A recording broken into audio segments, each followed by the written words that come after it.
Les Templiers, les mystères de l'héritage spirituel, sommes-nous tous des Templiers? Philippe Liénard, votre dernier ouvrage paru chez Code Neuf, qu'en est-il finalement de ce fameux mystère? Et sommes-nous encore vraiment les Templiers au XXIe siècle? Eh bien, mon cher Lionel, merci de cette interview. Je montre le livre, ce que vous m'avez demandé de faire, donc voilà, c'est le 5e. Le 6e sortira le 13 octobre de cette année, une date particulière pour ceux qui s'y connaissent, et je me permets de vous l'offrir. Alors, vous me posez une question, j'y réponds d'emblée. Sommes-nous tous des Templiers? Peut-être. Peut-être que l'esprit du Temple est en chacun d'entre nous. Si c'est un esprit libre destiné à un certain œcuménisme, donc à un humanisme, dirions-nous aujourd'hui, c'est-à-dire au-delà des clivages.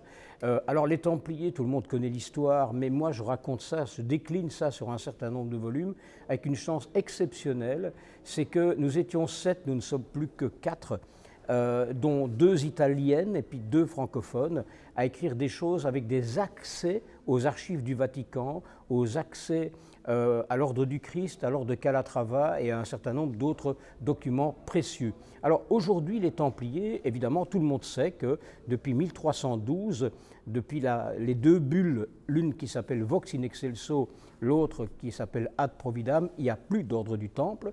Et la bulle Vox in Excelso, elle est intéressante parce qu'elle interdit à quiconque de se prévaloir de l'ordre du Temple d'emporter l'habit ou la croix sous peine d'excommunication. Ça fait évidemment jaser dans un certain nombre de milieux spirituels aujourd'hui où on joue aux Templiers ou dans lesquels on fait vivre la mémoire des Templiers. Mais je n'entrerai pas plus dans le détail, le livre est là pour ça.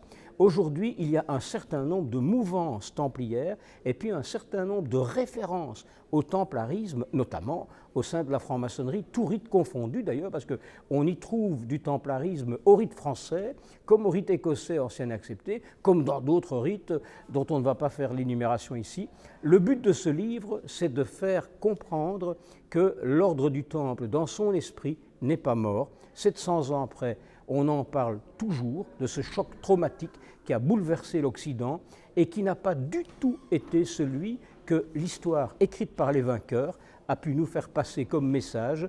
Les Templiers n'ont jamais été là pour délivrer les lieux saints et n'ont jamais été là pour sécuriser les lieux de pèlerinage. J'en fais la démonstration avec 20 pages de bibliographie parce que je demande à tous ceux qui liront le livre de ne pas me croire, d'aller vérifier s'ils le souhaitent et de creuser, d'aller au-delà des apparences, au-delà du miroir, parce que se contenter de phrases servies toutes chaudes, ce n'est pas une preuve d'intelligence. Donc j'essaye d'aller au-delà et j'invite ceux qui lisent à faire pareil. Et je suis ravi de pouvoir contribuer à cette pensée à partager avec tous ceux qui ont envie de réfléchir à l'avenir de l'humanité en regardant dans le rétroviseur de l'histoire, qui est souvent une leçon extraordinaire. Merci, mon cher Philippe Liénard. Nous rappelons le titre de votre ouvrage, Les Templiers, les mystères de l'héritage spirituel. Sommes-nous tous des Templiers, paru chez Code Neuf. Disponible sur commande dans toutes les bonnes fromageries et sur les sites de vente en ligne, comme bien l'on sait.